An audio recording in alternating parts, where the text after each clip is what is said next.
I like Scouts because I like doing badges. badges.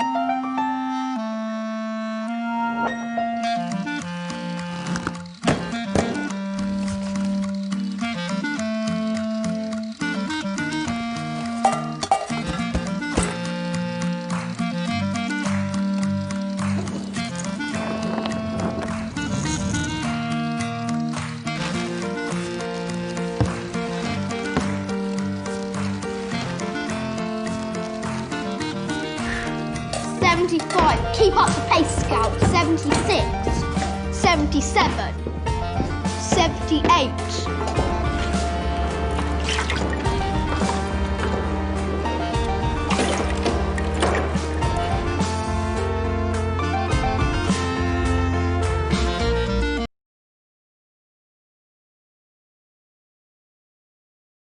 What made me? What gave me the strength to recover from a catastrophic parachute fail? Who helped me to remember to enjoy myself? What helped me become the first Black Briton to walk to the magnetic North Pole?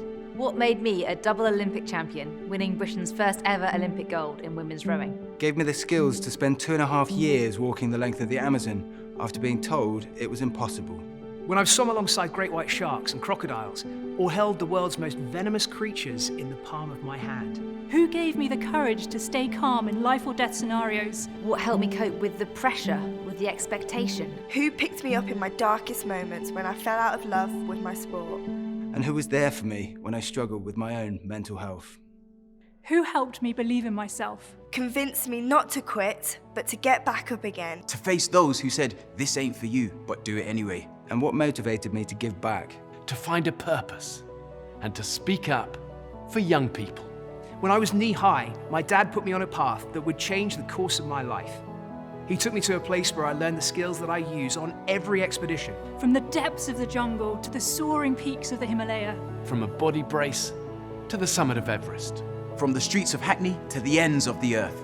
What made me? What made me? What made me? Scouts. Scouts made me.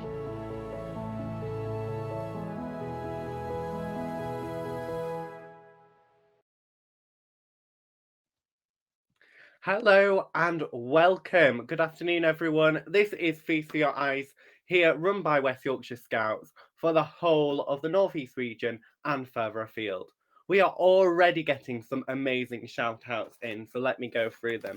We've got 15th Huddersfield, 44th Huddersfield Beavers, Wendy ACC Cubs, it's great to see you this morning, 9th Bradford North, Phil DCC Programme for West Yorkshire, 7th Slam, Rothwell, Charles, the Beaver that's from First Spen Valley, good afternoon to you. We've got Cumbria here. Good morning, Cumbria Scouts. Brilliant to see you as always. We've got 56 Bradford South, Northamptonshire, 7th Corby. Brilliant to see you. We've got all the Ansar group here. It's brilliant. We can't wait to see you. You've really helped put on this event with us. Don't forget, we want to keep on doing shout outs throughout today. So just let us know where you're from. It's always great to see people from across West Yorkshire and further afield. Like I said, this is a Feast for Your Eyes event. We'll be doing the cooking badges and the chef badges today, which is really exciting. So how today is going to run, I hear you ask? Well, all the events will be live. Okay, so that'll be really exciting to begin with. We've got our Cubs, our Beavers, our Scouts and Explorers all trying to do the cooking badge on the same day. What a mammoth task, but of course we like a challenge here in West Yorkshire, and of course we're going to rise to it and do it. So this morning we've got the lemon drizzle cake at 2:20, then we move on to stuffed peppers at 2:25, obviously at 2:26, sorry. These are all rough timings, it depends how long I talk for. Then we go into the badge requirements at 2:32. 2:40, we've got the Beavers Cub pizza making. Then we go on to the lemon drizzle cake at 2:47. 2:50, potato pockets. Then we've got the curry at 2:55. 3 o'clock, we've got cake in a mug. And then we've got our conclusion at 3:10, all concluding our event hopefully at 3:20 today. We've got Jennifer Fothergill, morning Jennifer. We've got ANSA Scouts and Zahiba, ACC Scouts, West Yorkshire, which is brilliant. We've got Ampham Scouts. I hope I said that right. I'm sorry if I've said it wrong. We all know what I'm like on these. So keep going through and let's do lots more shout outs as we go through today. Hopefully you'll have seen that fantastic advertisement. I'd like to thank Down South Sarah for letting us use that advert before obviously the Scout HQ advert then. So as you can see, we've got a packed day, but I've also got a competition for you, of course. We love a good competition. Now, throughout the afternoon, you'll see me wearing different aprons. Okay, your challenge is to count or guess how many different aprons I wear and write them in the comments. That's what we want to see. How many aprons do I wear? Put them in the comments to win a prize. Okay, so make sure you write them down. We've got Shelley Scouts and Huddersfield Southeast, 22 Shelley, sorry, and Huddersfield Southeast. We've got Huddersfield Cliff, 15th. So good afternoon to you. It's brilliant to see so many people coming together for this event. Like I said, this event is live on Facebook, but if I'm going too fast for you or if anyone goes too fast for you, you will be able to watch it back on West Yorkshire Scouts Facebook page later on in the day. If you have any questions, make sure you put them in the comments. And don't forget to comment so we know that you're there. Like, share us. We want to be everywhere this afternoon. So give us a thumbs up if you're watching. I want to see lots of thumbs up, hearts. Keep them going because we love to see those, of course. So make sure you're doing that for us. So our first thing will obviously be at 2:20 this morning, the lemon drizzle cake, which is going to be with Jane. And this is for Scout and Explorers. But whatever your age you are, if you fancied doing that, that'd be brilliant. Charles guesses 20 aprons. So let's see if I wear 20 aprons. Obviously, for the chance to win that prize, you need to guess how many aprons I'll be wearing throughout the afternoon. We'll have to wait and see. Get counting, which is brilliant. Brilliant to see so many people watching us. We're up to 30, which is really good. So without further ado, we're going to put on the Scout advert again, and then we'll come back. See you soon. I like Scouts because I like doing badges. badges.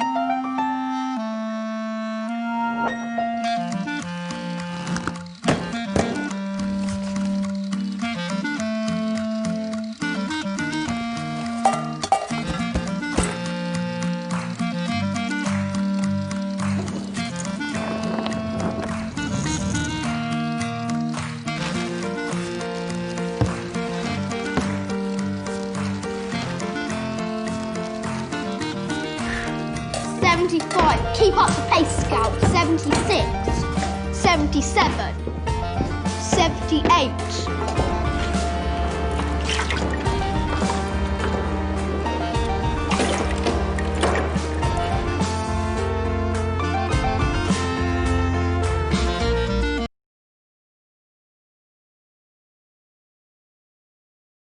What made me? What gave me the strength to recover from a catastrophic parachute fail? Who helped me to remember to enjoy myself? What helped me become the first Black Briton to walk to the magnetic North Pole? What made me a double Olympic champion, winning Britain's first ever Olympic gold in women's rowing? Gave me the skills to spend 2.5 years walking the length of the Amazon after being told it was impossible. When I've swum alongside great white sharks and crocodiles, or held the world's most venomous creatures in the palm of my hand. Who gave me the courage to stay calm in life or death scenarios? What helped me cope with the pressure, with the expectation? Who picked me up in my darkest moments when I fell out of love with my sport? And who was there for me when I struggled with my own mental health? Who helped me believe in myself? Convinced me not to quit, but to get back up again. To face those who said, this ain't for you, but do it anyway. And what motivated me to give back? To find a purpose and to speak up for young people. When I was knee-high, my dad put me on a path that would change the course of my life. He took me to a place where I learned the skills that I use on every expedition. From the depths of the jungle to the soaring peaks of the Himalaya. From a body brace to the summit of Everest. From the streets of Hackney to the ends of the earth. What made me? What made me? What made me? Scouts. Scouts made me.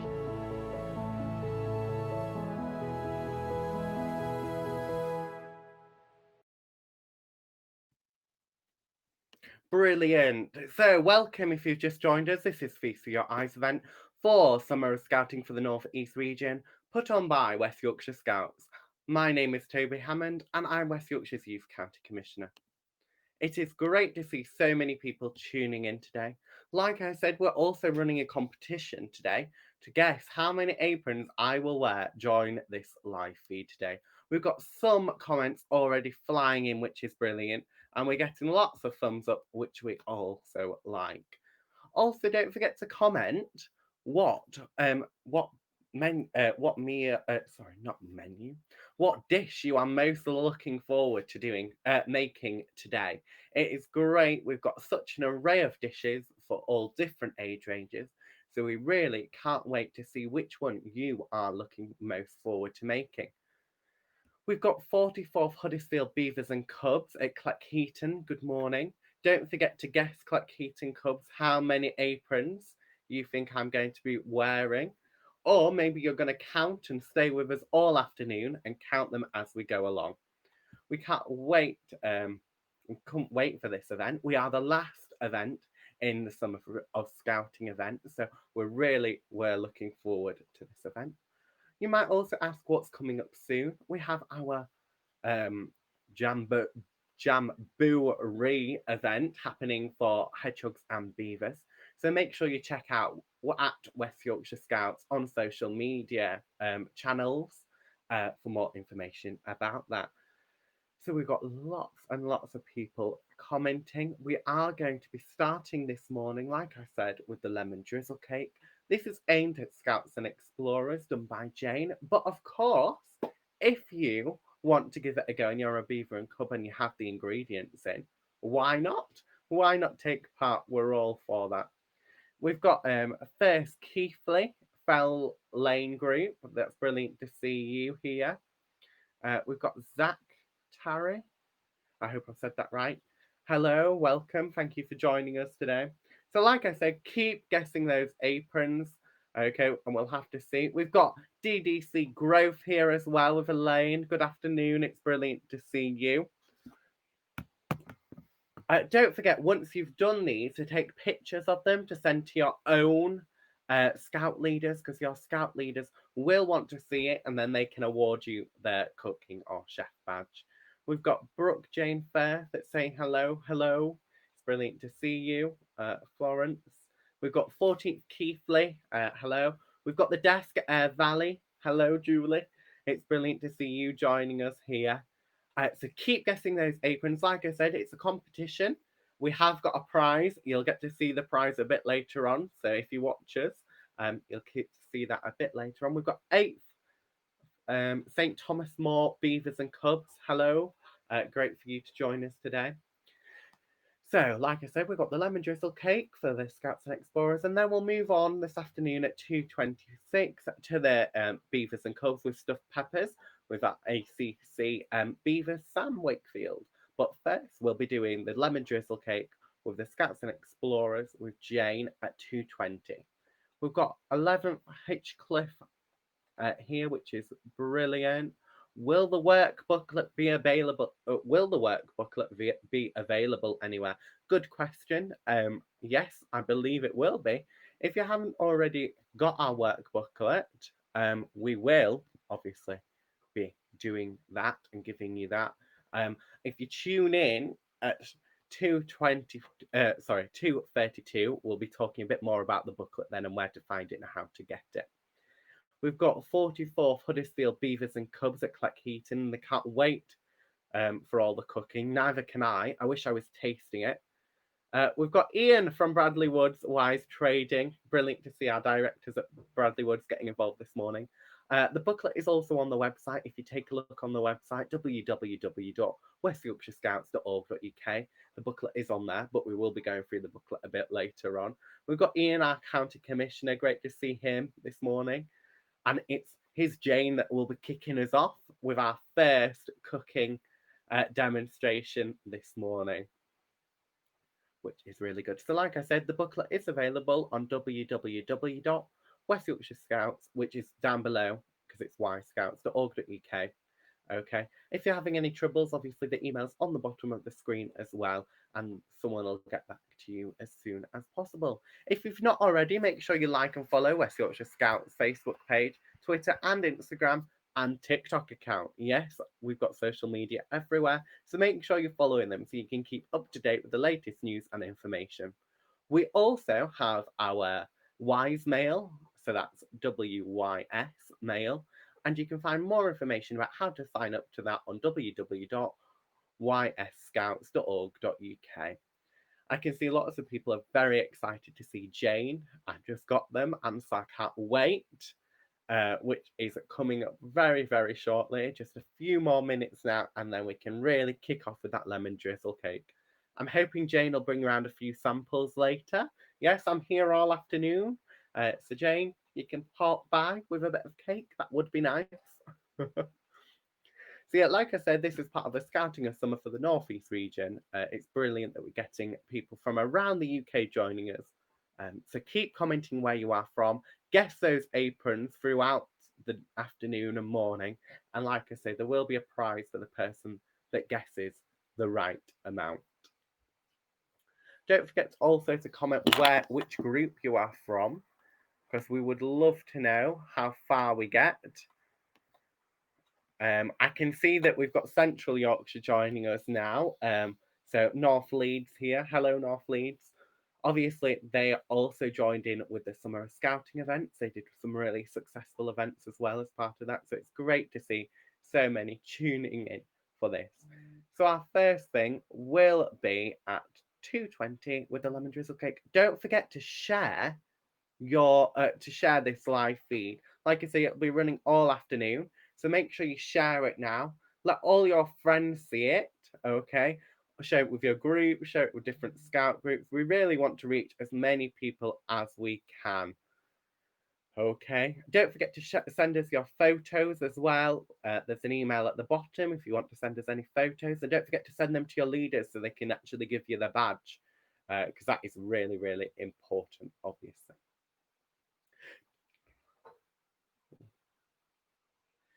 So keep commenting where you are from. We've got Karen Illingworth. Good afternoon, Karen. Great to see you as always joining us. Mark Lomas, great to see you joining us today. So keep commenting. We've got Greenwich District Scouts in London. Good afternoon. So like I say, keep commenting where you're from. Guess how many aprons I'm going to be wearing throughout the morning, because we really can't wait to see that. We've got Jane ready and raring to go because she's going to be kicking us off with the lemon drizzle cake this morning. So make sure you comment, guess how many aprons we're going to wear, because that is really important if you want to win the prize. Okay, so if you want to win the prize, you need to guess how many aprons I'll be wearing throughout the afternoon. Comment them in the chat, and then we'll be picking one lucky random winner at the end of it, if obviously they get the right amount. If no one guesses the right amount, we'll be picking the nearest to it. And if there's more than one of that, we'll be doing it out of a hat to make sure it's fair. So without further ado, make sure you've got your equipment and ingredients ready for the lemon drizzle cake. So I'll just go through what you need for the lemon drizzle cake. Right now, let's go down in our booklet. You need 2 bowls, weighing scales, an electric hand whisk or a hand whisk, finely grated zest of a lemon, lemon juice, greaseproof paper, a spatula, a knife, measuring cup, a spoon or a whisk, 175 grams of butter, 175 grams of caster sugar, 3/4 of baking powder, half a zest of 1 lemon, the juice of 1 lemon, and 3 eggs. So without further ado, I will now hand over to Jane, who will be showing us how to cook the first one. I'll be ready, Jane. Take it away.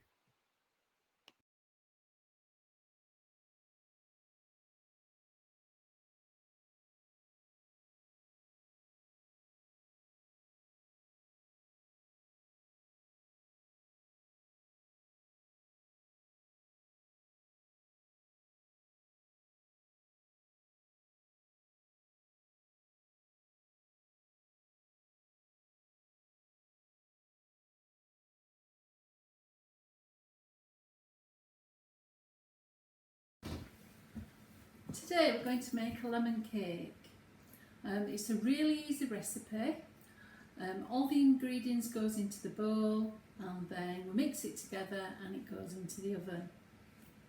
So into the bowl we've got 175 grams of soft butter or margarine, 175 grams of caster sugar and 175 grams of self-raising flour, 3/4 teaspoonful of baking powder,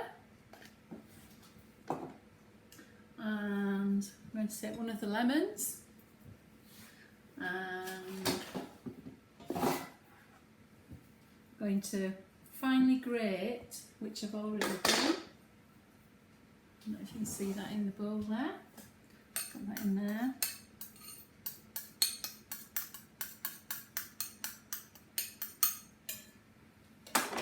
And the juice of the lemon as well. So I've used the outside and now I'm using the inside. And that goes into the mixture. And that's the... Okay.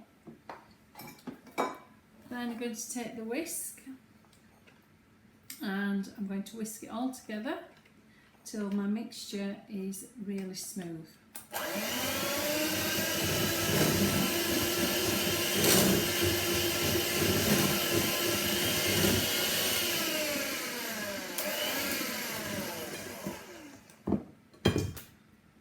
Nearly forgot my eggs. So that's 3 eggs going into the mixture.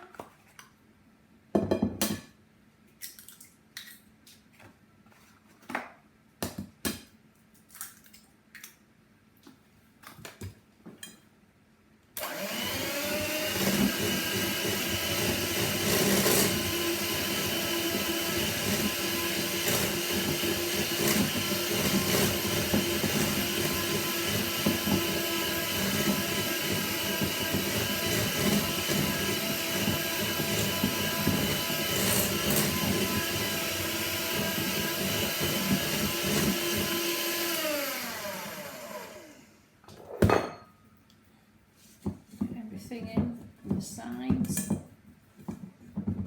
when you're using the mixture, it throws a lot of the flour up the sides.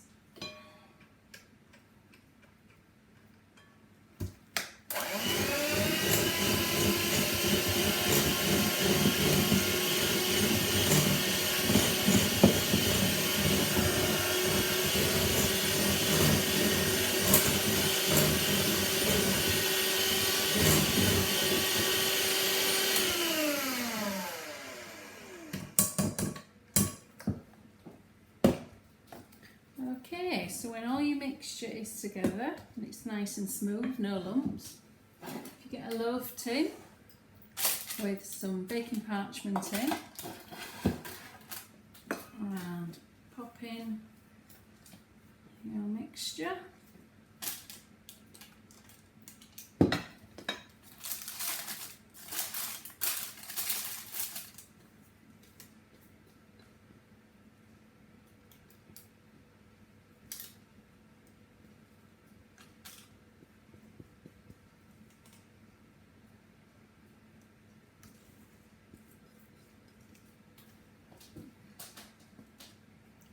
Smells delicious already with the lemon juice.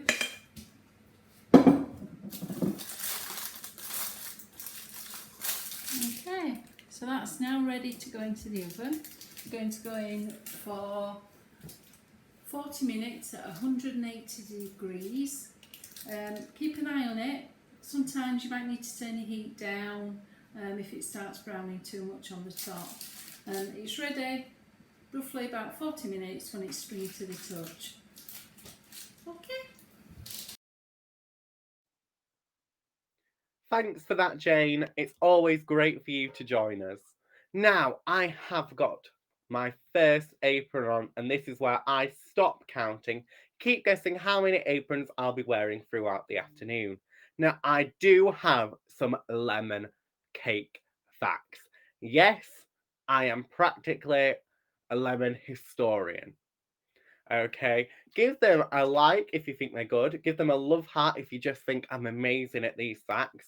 Okay, and give me a laughing face if you think that West Yorkshire Archives team will be wanting me to join them. So, did you know lemon cake was probably delivered from the pound cake, which was first baked in England at around 17th century?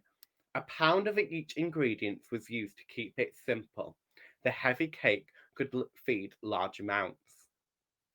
Another lemon fact I hear you say? Well, okay then.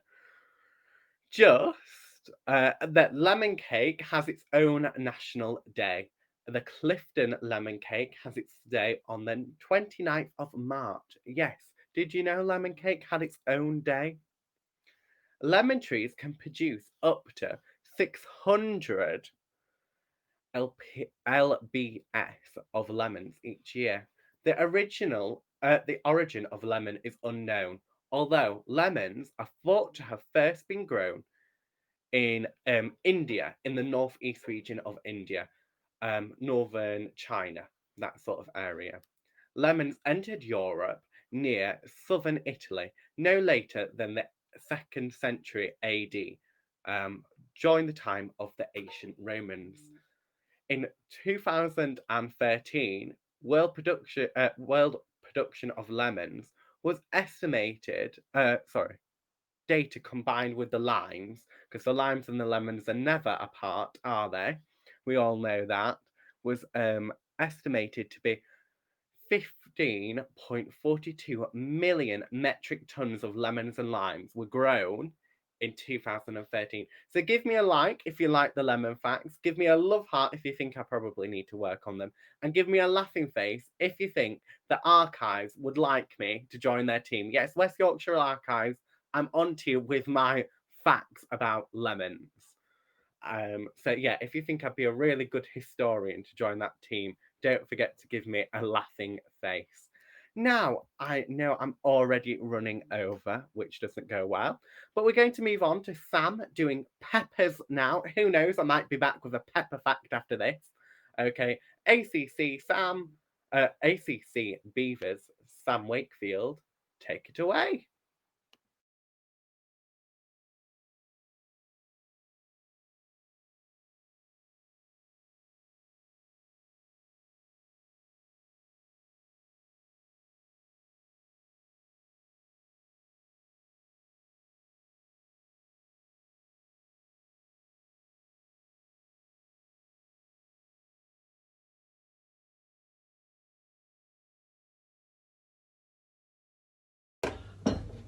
Hi everyone, today I'm going to show you how to do some stuffed peppers for your cooking badge, for your competition. As an idea for a starter, or possibly a main if you want. What I've got here is my pepper, and I've got a few ingredients I'm going to go through as we go along. So, first things first, I need to take the top off this pepper. Now, I need a sharp knife to do that, but I'm going to be really, really careful. So I've got my chopping board. I'm going to put the pepper down on its side and carefully, keeping my fingers away from the blade,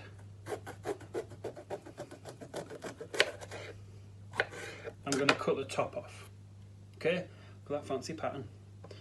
Put that to one side, and as we notice, we've got all of this fleshy bit on the inside. You can just rip that out, but you might tear your pepper. So what I'm going to do, try and do it so that you can see, is I'm going to carefully cut around. I don't want the knife heading towards me, because then that could cause quite an injury. I'm going to cut away from myself. That's loosened it, and now I can get rid of it. Okay? Still a few bits in there which I can just get rid of quite carefully. Now, if you're struggling with this, make sure you've got an adult helper to help you, especially with sharp knives. In fact, get them to do it for you if you are stuck. Okay, so I've hollowed out that pepper there. This is one that I did earlier.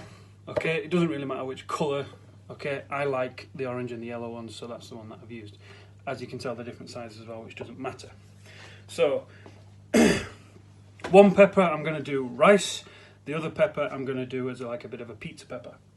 So, the first thing, okay, I've just got this, which is just a bag of microwavable rice. Other brands are available. I followed the instructions already on the back. As you can see, that is piping hot, so again, be very, very careful. Take your pepper, I'm going to use the orange one for this, and all I'm going to do is scoop my rice inside. So this rice has been cooked. I am going to cook it again in the oven because I'm going to bake the pepper. Okay.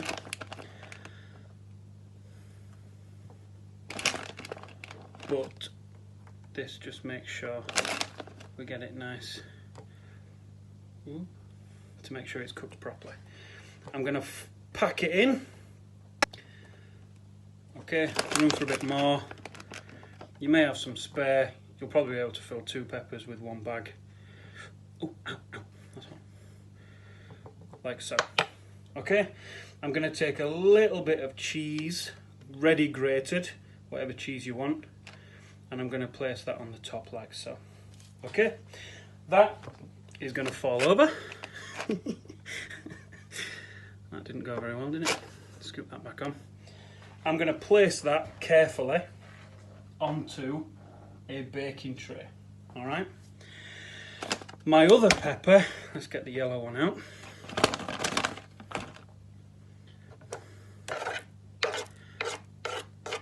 I'm going to do a little bit like a pizza, okay? So I've got some grated cheese here. This is about 200 grams. That'll do 2 peppers easily, I think. And I've got some slices of chorizo, okay? So I'm going to put a couple of them in. I'm going to put a bit of cheese in, pack it down. A bit more chorizo. And a bit more cheese. Dead easy, okay? You can, if you want to, place the lid back on for it to bake, if you want to, just because it looks nice. You don't need to. Okay, those are ready to go into the oven. So, catch up again in a few minutes and we'll see what happens.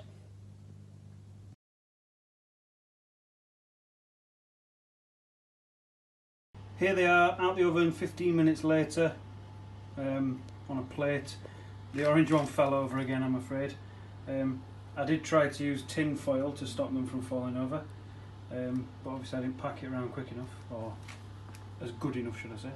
But there they are, 2 stuffed peppers, an excellent starter.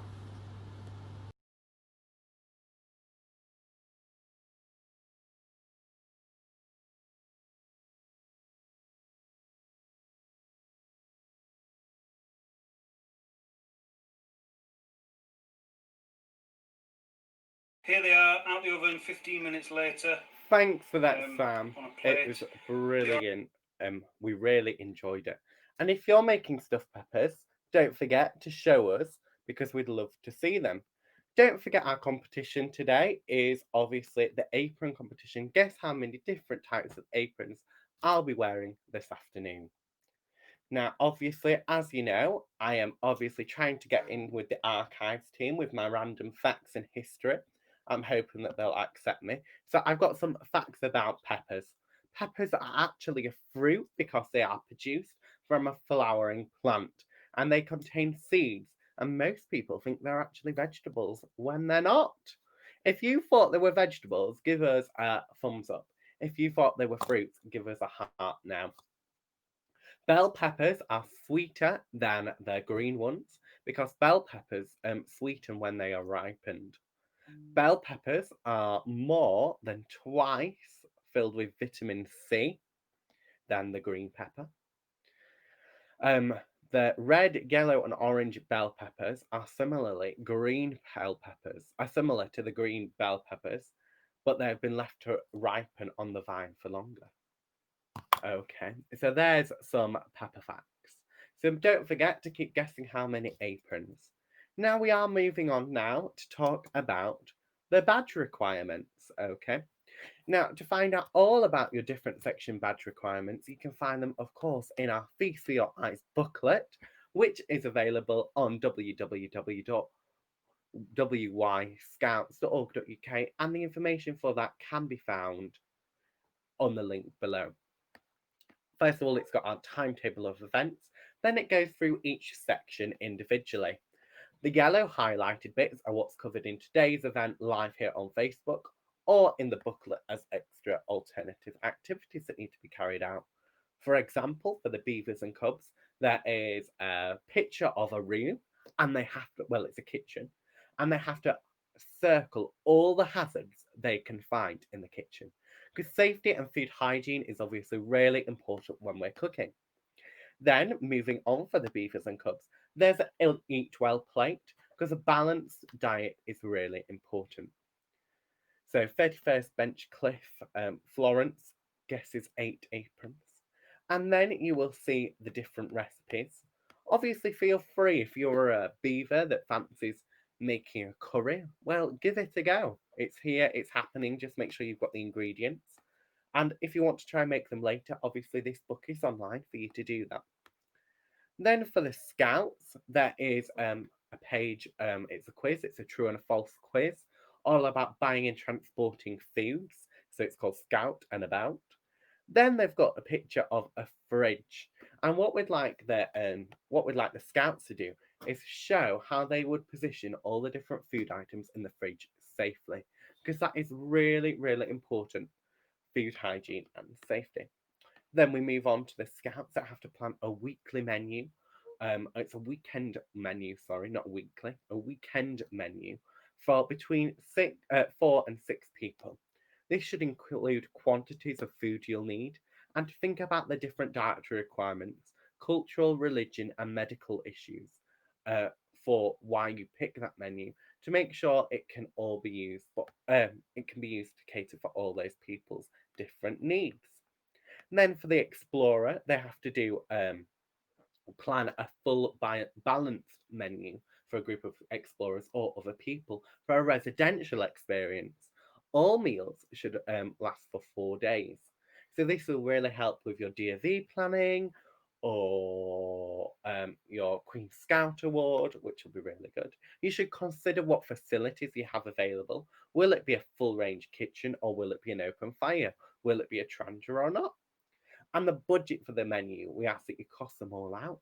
And don't forget to give them back to your scout leaders to show that you've got your badge, as well as pictures of all the things you've managed to make. So that's really, really important. So don't forget to give us a like. Next, we will be moving on to the pizzas. Yes, the pizza video.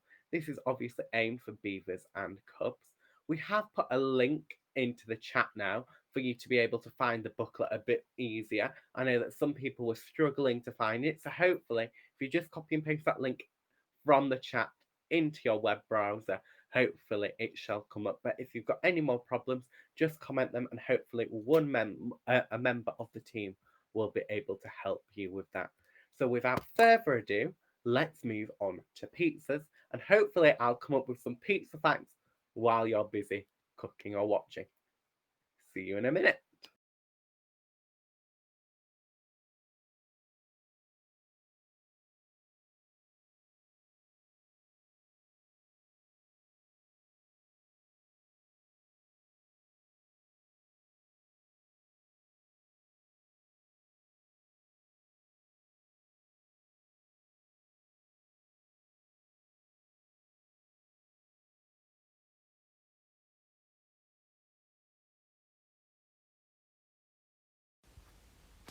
Hi, I'm Matt. We're going to do some quick pizza recipes today. So if you want the quickest option, you can buy these pre-made pizza bases. You can buy them fresh or from the pasta section in supermarkets. But we're going to make fresh dough today. So you should have all had the ingredients before to make the fresh dough. So we've got 500 grams of strong white flour. We've got 2 teaspoons of salt. We've got 1 teaspoon of caster sugar. And then we've got a sachet, which is 7 grams of yeast. So we'll add all these together. All we're going to do is mix them in a big bowl. I've pre-measured everything, so you just need a simple set of scales. And then we've got olive oil and warm water. And we're going to mix that together.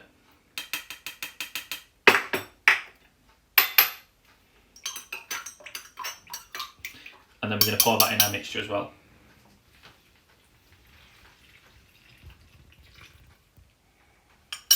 And I'm going to use a normal kitchen knife and slowly stir that in to make the dough.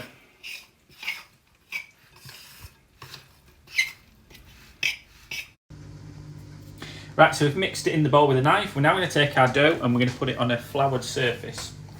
And then we need to knead it. So there's lots of different ways to do this, but you need to work using the palms of your hands and knead it. I'm no expert, but give it a go. Now the challenge is you need to do this for 10 minutes. So you might need someone to help you and you want to set a timer. And if you need more flour, add more flour to your surface.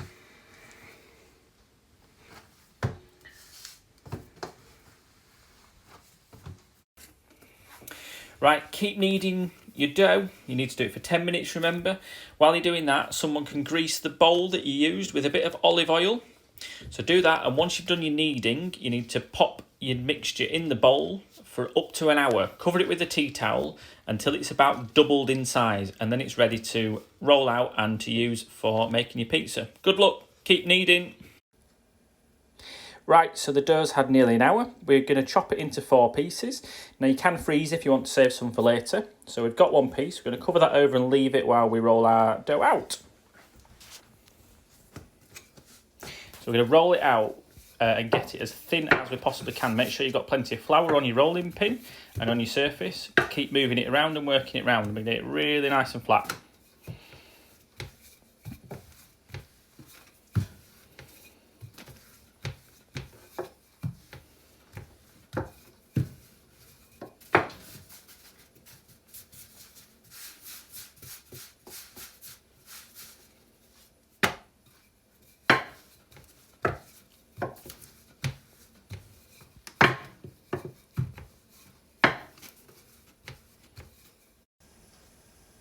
Right, so we've rolled our pizza dough as thin as we can get it. Try and get it to fit your baking tray.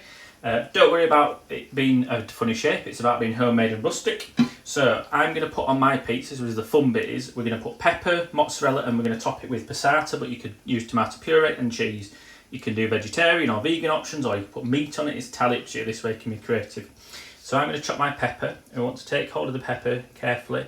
Use a sharp knife. Now if you're a cub or a beaver, you want a parent to help you with this. Keep your fingers away from it and gently use the knife to work through the pepper into nice thin strips. And then I do a mozzarella. Now you need to be really careful with this because this is slippery, so keep your hold of it, keep your fingers away and chop it into nice slices. So to top my pizza, I'm going to use my passata. I'm going to spread it with a spoon. Nice good covering. So this is where you can get creative. Once we've done the bottom, we can then use the toppings to make shapes. And what I'd really like is to see some really good, exciting coverings. You can make faces on it, you can make animals, plenty of cheese on there, don't be shy.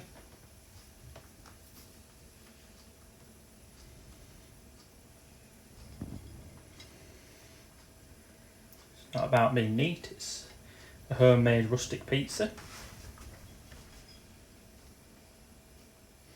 Plenty of cheese and spread it out. And I'm going to put some chunks of mozzarella on, which will melt. And I'm going to put some healthy peppers on. You can use all sorts. You could put mushrooms on, you could put tomatoes on, you could put meat on it, or fish, sweet corn, ham and pineapple. Entirely up to you, be creative with it. Right, and then we're going to pop that in a preheated oven for 12 to 15 minutes, but keep checking it until the dough is cooked and all the ingredients have started to melt. Our pizza's had about 15 minutes in the oven. We've let it cool, just taking it off the baking tray, and it's ready to eat. Yum. Let's see your designs, what different vegetables and meat you've used, and happy eating.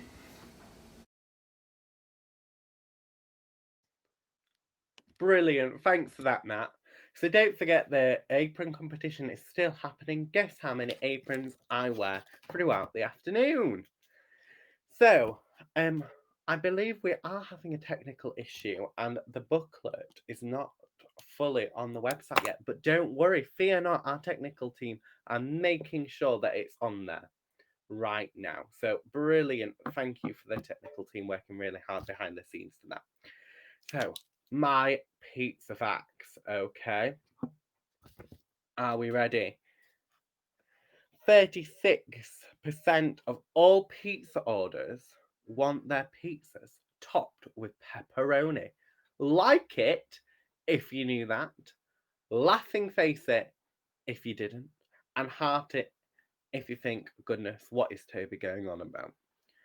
94% of Americans eat pizza regularly. Over 5 billion pizzas are sold worldwide each year, which is just phenomenal. More pizza is consumed during the week of the big games than any other time of year. Obviously, when we're talking about big games, I'm obviously talking about the Super Bowl in America, because obviously more pizzas are eaten in America. Okay, October has been celebrated as Pizza Month, National Pizza Month, since 1987. Thin crust pizzas is now the most popular crust worldwide. Now, I've got to agree with that.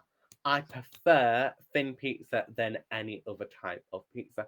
Make sure you put in the comments what type of pizza you like the most, because that'll be really, really interesting to know. Now, for all those people that have been busy making their lemon cakes, we are going to pass on to the lemon topping. Okay. So we'll go back to Jane's kitchen for some more fun and games. Back to Jane. Jane, take it away.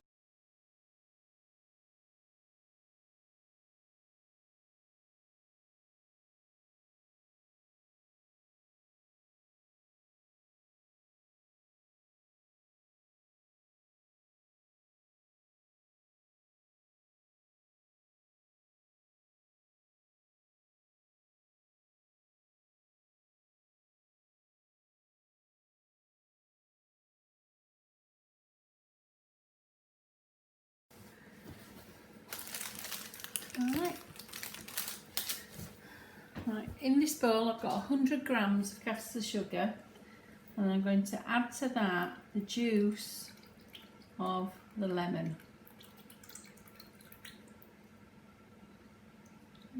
Okay, just mix that together.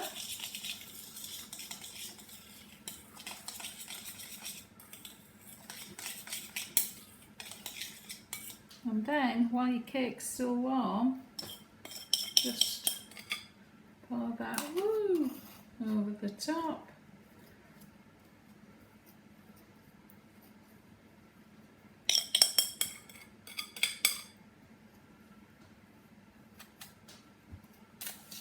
And we've got a nice lemon drizzle.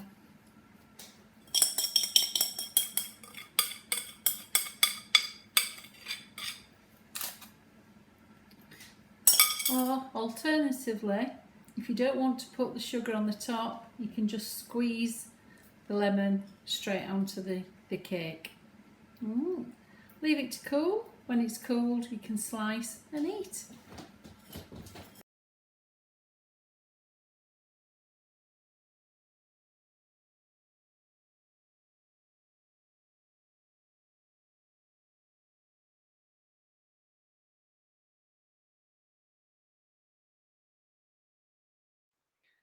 Thank you, Jane. As always, it's great to have you helping us in the kitchen, and thank you for letting us into your kitchen to make that amazing cake. The booklet is now available on the website, and I'm going to tell you exactly where it is on what webpage. So if you go onto www.wyscouts.org.uk, you will see on the top banner there is a one that says events. If you click on that, there's a drop down list that should come up and it says Feast for Your Eyes. The booklet's there and the ingredients lists are also there now. So that is sorted. Now, you have had my amazing lemon facts, even if I do say so myself. Don't forget to share the pictures you're making with us at Y Scouts, because we love to see it. And don't forget to send them to your leaders. So you get your badge. Now, you have been so phenomenal at guessing my apron, so keep those coming. And after Pocket Pizzas, I will be showing you what the prize for the Guess It aprons is. You will be blown away. There is no expense spared with this. So before I do, let me pass on to potatoes and I'll try and come up with some potato facts.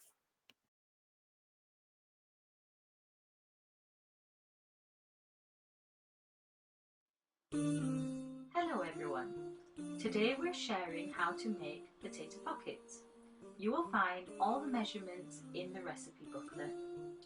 Everything can be adjusted to your preference. So let's begin. For the filling, you will need 2 medium boiled potatoes cubed, salt to taste, turmeric, cumin powder and black pepper, lemon juice, ginger garlic paste, green chilies,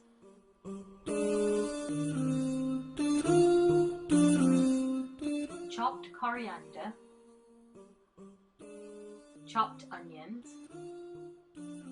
Give it a good mix and add as much cheese as you like.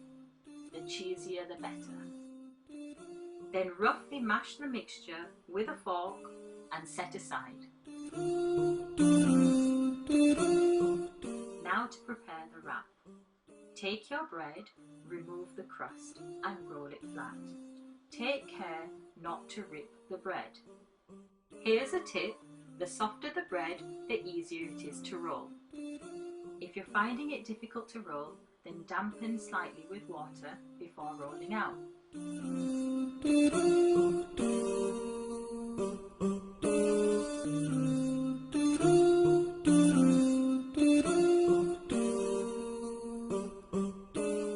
To make the paste, you will need to mix flour and water a little at a time to make a creamy thick mixture.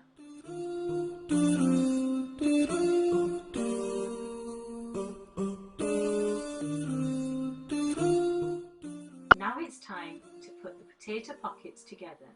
You will need the paste, the filling and the flattened bread.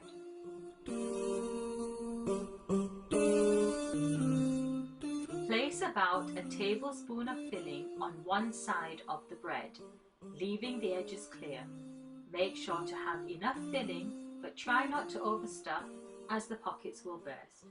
Now spread the paste along the edges of the bread on the side of the filling.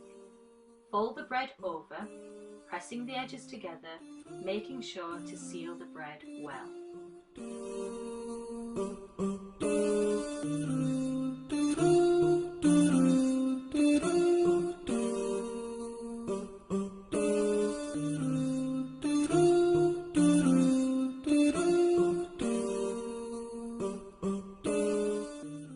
Now it's time for the outer coating.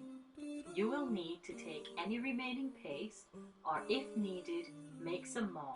This time adding enough water to make a thinner, runnier paste.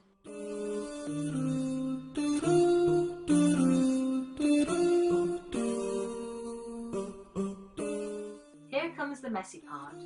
You will need the thin paste, breadcrumbs and the pockets. Take your potato pockets and dip it into the runny paste, making sure it's covered completely. Then dip and coat it fully in the breadcrumbs and then place it on a plate ready to fry.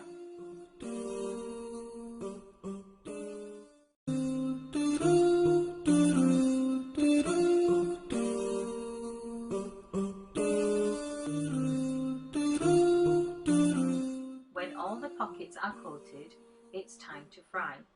Carefully deep fry the pockets in hot oil until golden brown, turning them over halfway through cooking. Drain on a paper towel. Enjoy them when they're nice and hot with your favourite sauce.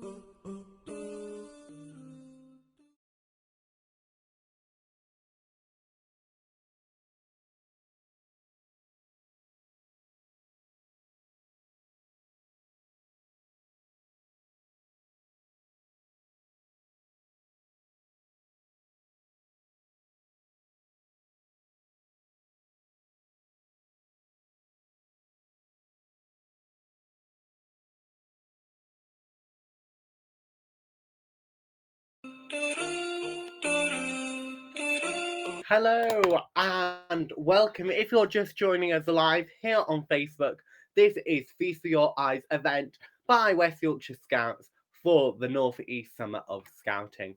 If you haven't already, make sure you share this event with your friends on Facebook, as we want to reach as many people as possible. So as promised, I have been busy finding out potato facts for you. Did you know potatoes are 80% water?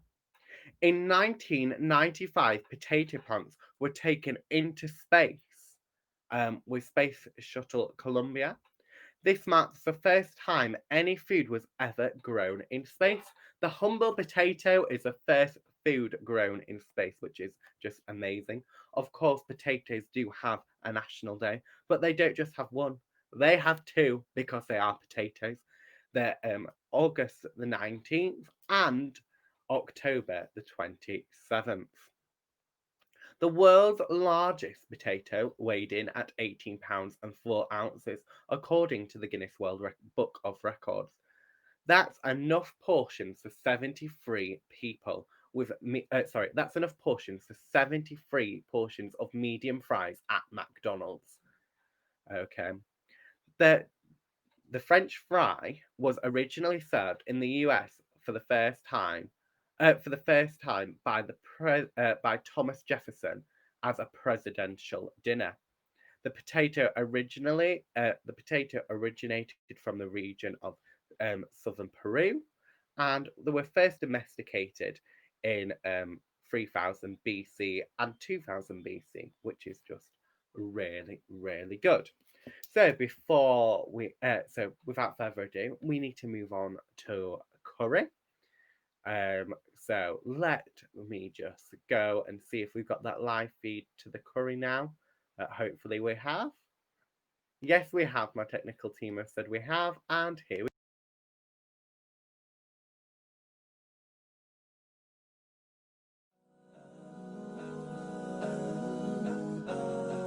Hello everyone. In this video, we will be sharing a basic curry recipe that can be adapted to your taste, and you can add a variety of veg and non-veg options. You will find all the ingredients and the method in the recipe booklet. The ingredients can be adjusted to your own preference. For the curry, you will need oil, onion, ginger garlic paste, green chilies, salt, coriander powder, cumin powder, chili powder, turmeric powder, tomatoes, and fresh coriander. And then you will need your options of veg, meat, eggs, or anything that you would prefer.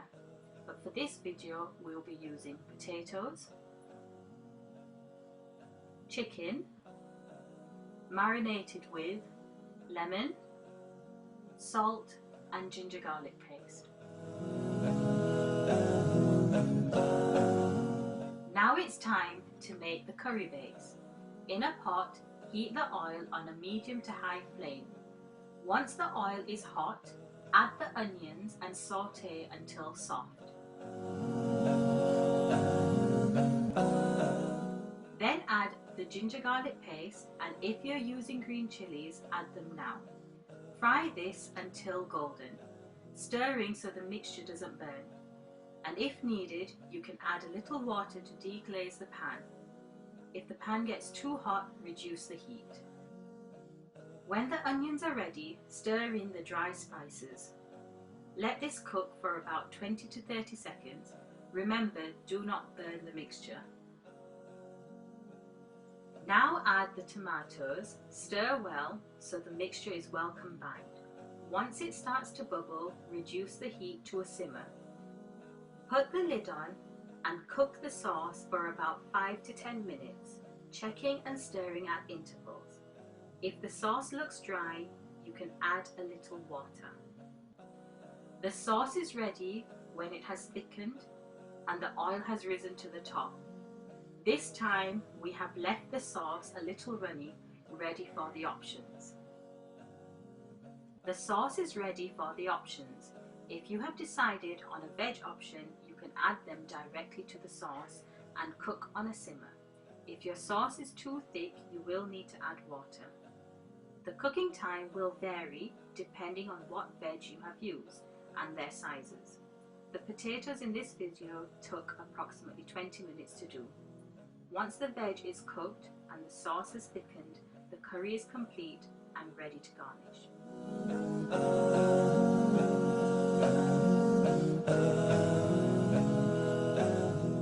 For the non-veg option, you will need to heat the oil on a medium to high flame.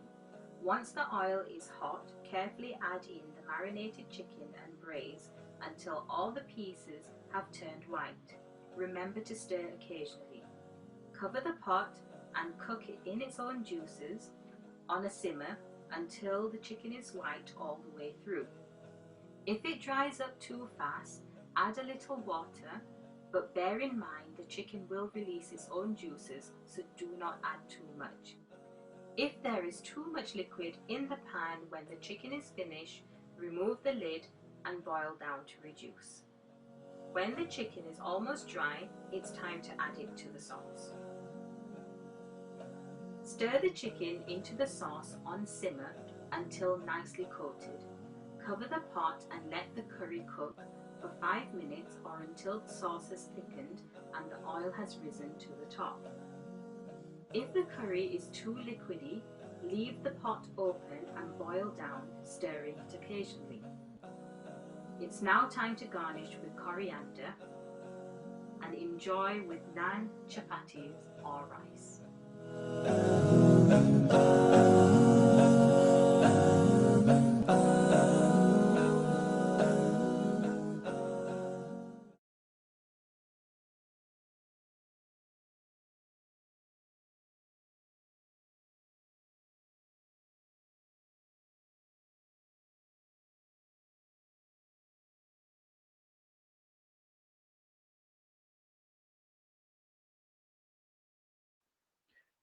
Hello and brilliant. Wasn't that just brilliant? It's actually really making my mouth water.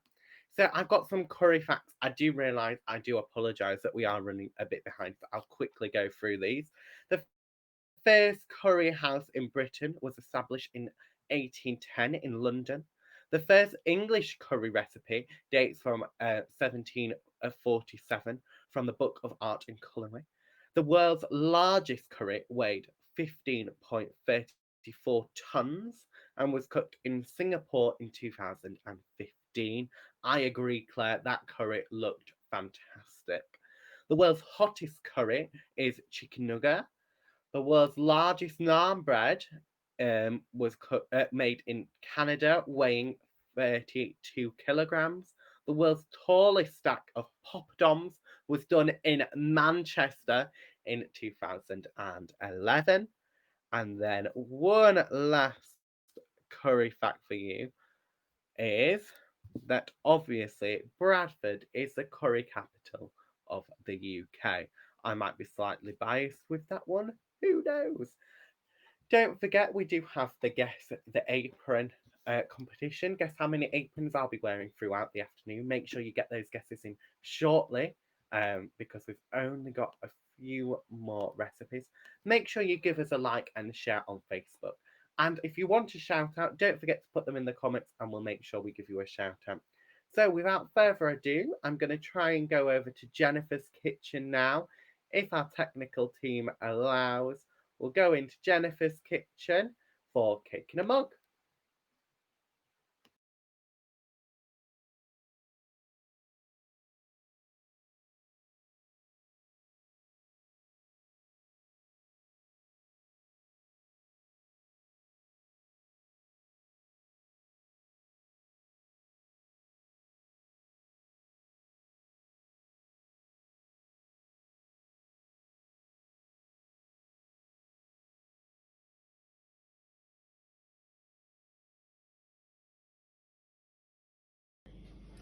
Hi, I'm Jennifer. I'm going to show you how to make a lovely chocolate dessert today. What we're going to need self-raising flour, caster sugar, cocoa powder, 1 egg, a little bit of milk, some vegetable oil, and some vanilla essence. Okay, this chocolate cake is made in a mug and you put it in the microwave, so it's really easy to do and it's very, very quick. The first part, we need to add 4 level teaspoons of self-raising flour. Sorry, tablespoons of self-raising flour. So, 1,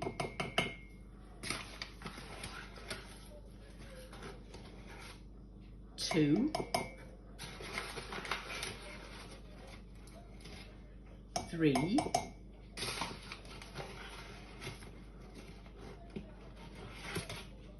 4. We then need 4 tablespoons of caster sugar.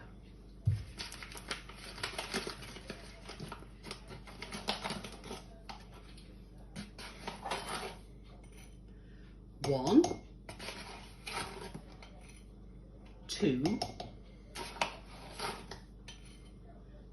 3, 4, and then 2 tablespoons of cocoa. This is the best bit. It's very chocolatey.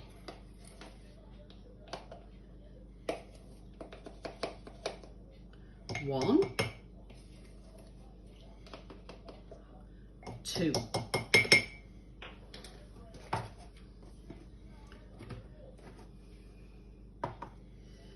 I've used a large mug to stop it overflowing when we cook it in the microwave. We now need to mix it all together. So we're just mixing the dry ingredients. It smells delicious. So when it's completely mixed, it looks like this. Add 1 egg. So I'm just adding the egg into the dry mixture.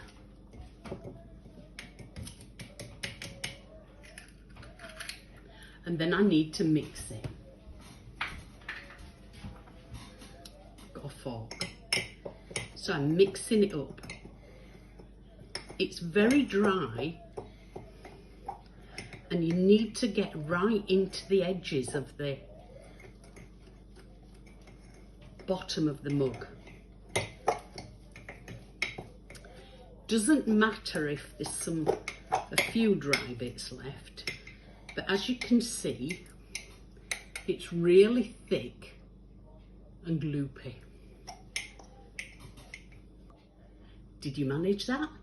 Next we need to add all the liquid ingredients. So we've got our milk and we need 3 tablespoons of milk. 1, 2, 3. 3 tablespoons of vegetable or sunflower oil, 1, 2, 3, and a few drops of vanilla essence. Now, what I've done is I've got a little skewer to just put some drops in, because it's very hard. If you tip it, you end up tipping up too much. So I'm just going to put 1, 2, 3 drops of vanilla essence into the mix, and then I need to mix it again to make sure it's really smooth.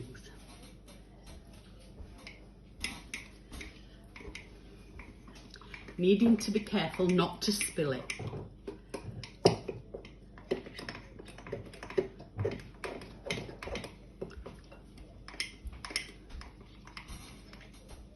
Smells delicious. Hope it tastes good.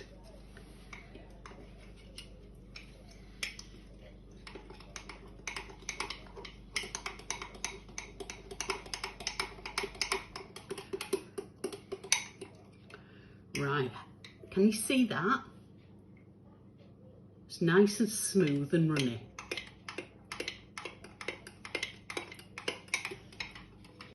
Right, now we need to bake it.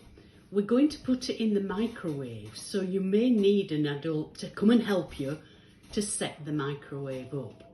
You need to put it in for 1.5 to 2 minutes on high, or until it's stopped rising.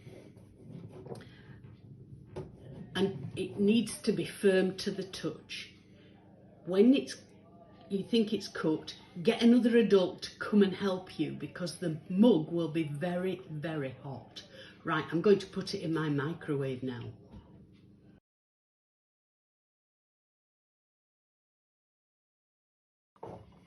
Right, my chocolate cake's come out of the microwave. Look, it's firm to the touch. You can eat it straight out of the cup if you want, or I'm going to put mine on a plate. So first of all, I'm going to score around the sides so that it will come out of the cup easy. I'm going to put a plate on, turn it upside down. And my chocolate cakes come out. I'm going to garnish it with a few strawberries. Yum, this looks nice. And perhaps a little dusting of icing sugar.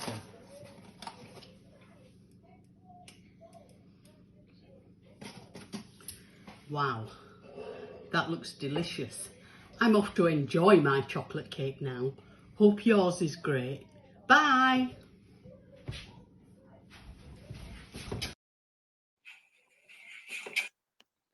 Thank you for that, Jennifer. And mine is most certainly gorgeous. I'll finish that in a little while. If you haven't already, download our booklet from the web link below, and you'll find all the activities, the other things you need to do to complete your badge, which is brilliant.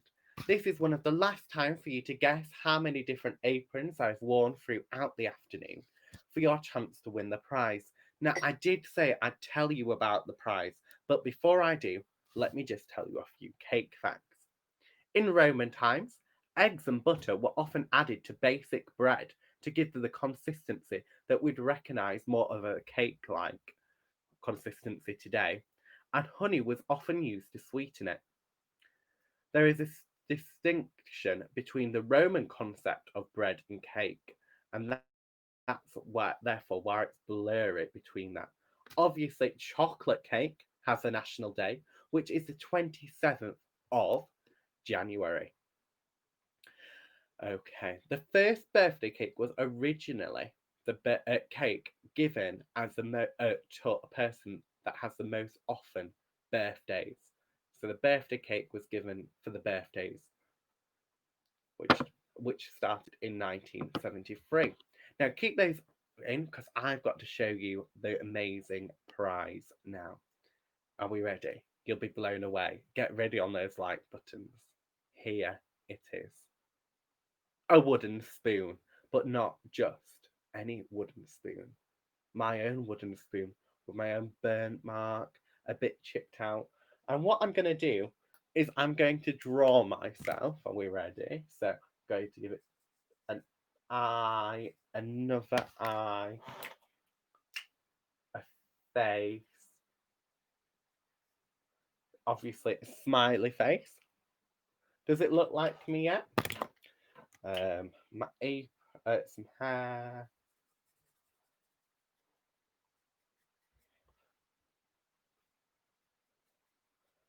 Okay. Okay, and I will even, are you ready for this? Sign it. Yeah. I can guarantee this is the only Toby wooden spoon there is out there. So if you want your chance to win the Toby wooden spoon, the only one currently made by my own fair hands, yes. Can't purchase it from anywhere else. It is a prize. Okay, you definitely need to guess how many aprons I have worn. Join the live feed today. So if you want to be in a chance of winning my amazing wooden spoon, which I'm sure you do, make sure you comment how many aprons I have been wearing, and this spoon could be on the way to you. Yes, Claire, I knew you'd love this prize. It is amazing. Okay, so before I round up today's event, don't forget this is your last opportunity to be in a chance of winning the Toby wooden spoon, the only one in existence. Yes, I can see them all flooding in now. That's amazing. I do have to tell you about our other upcoming events. Jamboree! At the end of the Jamboree, sorry, what am I saying? Sorry. Our next live event will be for beavers and hedgehogs called Jamboree. See what we did there? It's very spooky. It will take place on Saturday, the 31st of October. Throughout the day, there will be a spooky house with lots of activities on our county website for beavers, cubs to take part in, and of course, the hedgehogs. Then around tea time, we will be going live with ACC Beavers and some friends in a spooky Halloween spooky party, both on the website and Facebook, where I myself will be playing party games. Okay, we really hope you can all tune in, okay, and join us there. We really want to see you all there at our next event. Make sure you comment. This is the last opportunity to win the first ever Toby spoon. Yes, with the burnt mark by yours truly and the chip bit of the wooden spoon. I don't know how I even chipped the wooden spoon, but there you go. So if you want a chance of winning my wooden spoon, you need to guess how many aprons. Thank you all for joining us. Don't forget, if you have taken part and done any of the recipes, make sure you send them to us by atting us at YScouts. And also, you can also do it by sending us an email. Okay, so like I say, the Toby wooden spoon is up for grabs. Make sure you comment. It's been great to see all you join us today here at West Yorkshire Scouts, online, on Facebook. Make sure you join us for our next event. It's always great to join with people from around the UK. So before we go, we obviously need to do a bit of cheeky advertising, which we all love. I know, Chris, I'm glad you think this is better than MasterChef. I'm just waiting for MasterChef to ring us up and ask us, me to just really run the show for them now. Okay, let's take it. I like Scouts because I like doing badges.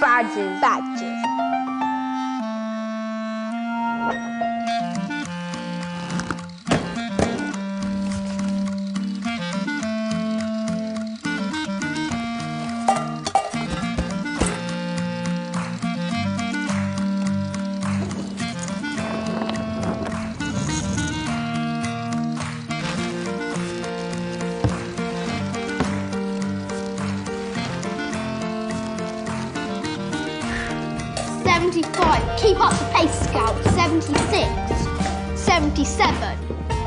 78.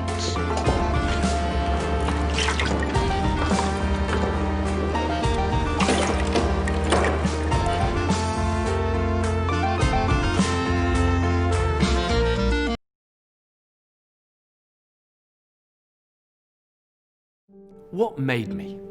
What gave me the strength to recover from a catastrophic parachute fail? Who helped me to remember to enjoy myself? What helped me become the first Black Briton to walk to the magnetic North Pole? What made me a double Olympic champion, winning Britain's first ever Olympic gold in women's rowing? Gave me the skills to spend 2.5 years walking the length of the Amazon after being told it was impossible. When I've swum alongside great white sharks and crocodiles, or held the world's most venomous creatures in the palm of my hand. Who gave me the courage to stay calm in life or death scenarios? What helped me cope with the pressure, with the expectation? Who picked me up in my darkest moments when I fell out of love with my sport? And who was there for me when I struggled with my own mental health? Who helped me believe in myself? Convinced me not to quit, but to get back up again. To face those who said, this ain't for you, but do it anyway. And what motivated me to give back? To find a purpose and to speak up for young people. When I was knee-high, my dad put me on a path that would change the course of my life. He took me to a place where I learned the skills that I use on every expedition. From the depths of the jungle to the soaring peaks of the Himalaya. From a body brace to the summit of Everest. From the streets of Hackney to the ends of the earth. What made me? What made me? What made me? Scouts. Scouts made me.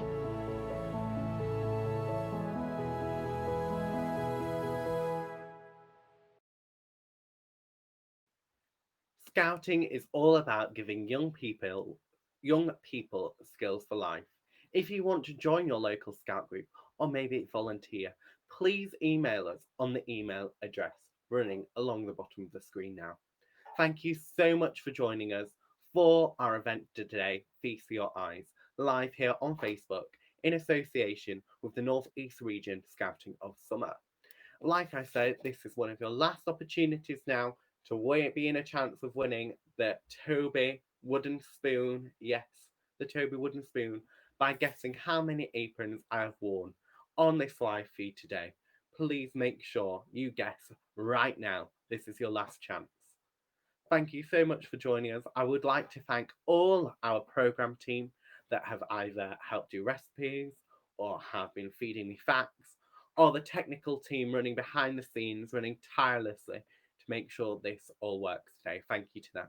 We can't wait to see you at Jamboree. We hope you can all join us there, and we will see you soon. Bye-bye from West Yorkshire Scouts.